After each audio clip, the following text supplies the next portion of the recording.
party to this crime, Congressman Lindbergh stepped up and said in 1921, "Under the Federal Reserve Act, panics are scientifically created.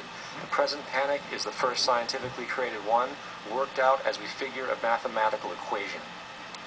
However, the panic of 1920 was just a warm-up. From 1921 to 1929, the Fed again increased the money supply, resulting once again in extensive loans to the public and banks.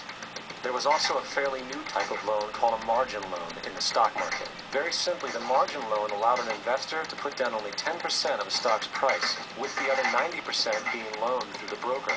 In other words, a person could own $1,000 worth of stock with only $100 down. This method was very popular in the roaring 1920s, as everyone seemed to be making money in the market. However, there was a catch to this loan.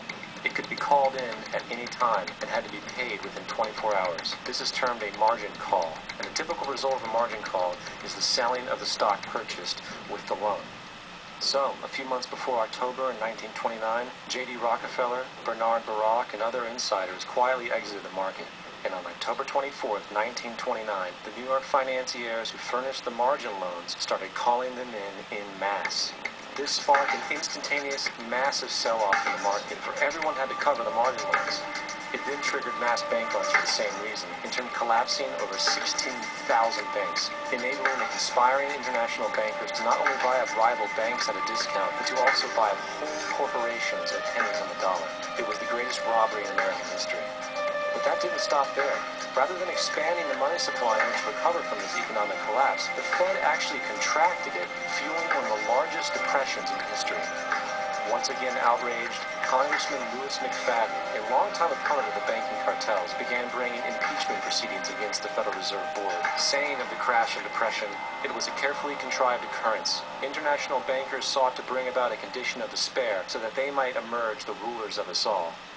Not surprisingly, and after two previous assassination attempts, McFadden was poisoned at a banquet before he could push for the impeachment.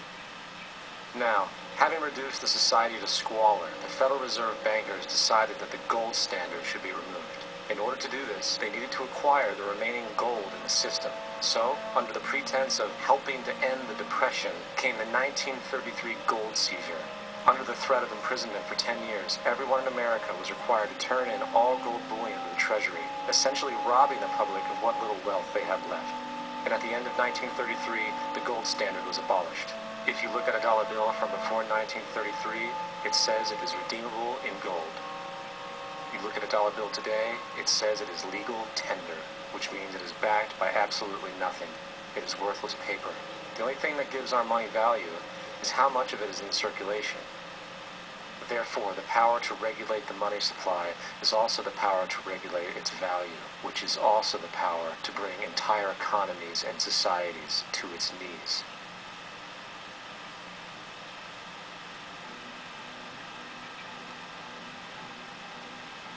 It's important to clearly understand, the Federal Reserve is a private corporation. It is about as Federal Express. It makes its own policies and is under virtually no regulation by the U.S. government. It is a private bank that loans all the currency at interest to the government, completely consistent with the fraudulent central banking model that the country sought to escape from when it declared independence in the American Revolutionary War. Now, going back to 1913, the Federal Reserve Act was not the only unconstitutional bill pushed through Congress. They also pushed the federal income tax.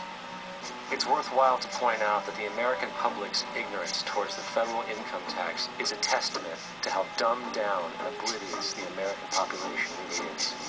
First of all, the federal income tax is completely unconstitutional, as it is a direct, unapportioned tax. All direct taxes have to be apportioned to be legal based on the Constitution. Secondly, the required number of states in order to ratify the amendment to allow the income tax was never met, and this has even been cited in modern court cases.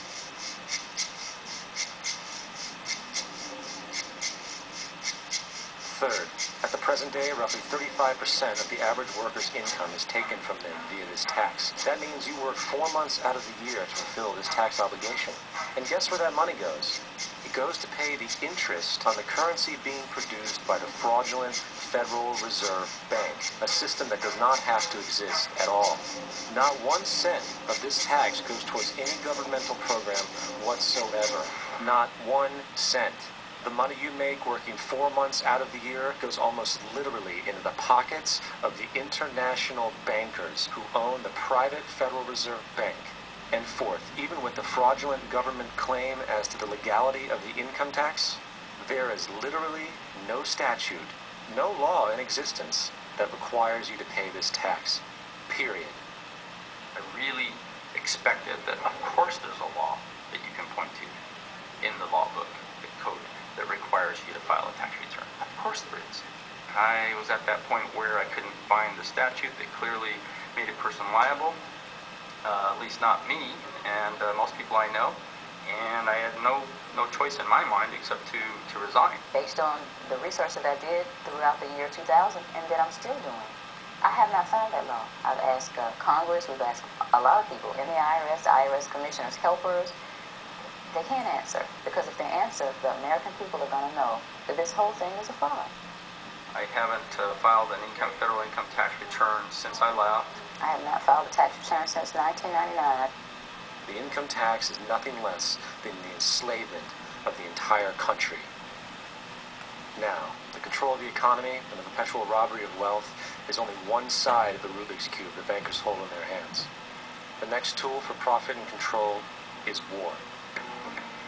Since the inception of the Federal Reserve in 1913, a number of large and small wars have commenced. The three most pronounced were World War I, World War II, and Vietnam. World War I. In 1914, European wars broke out centered around England and Germany. The American public wanted nothing to do with the war. In turn, President Woodrow Wilson publicly declared neutrality.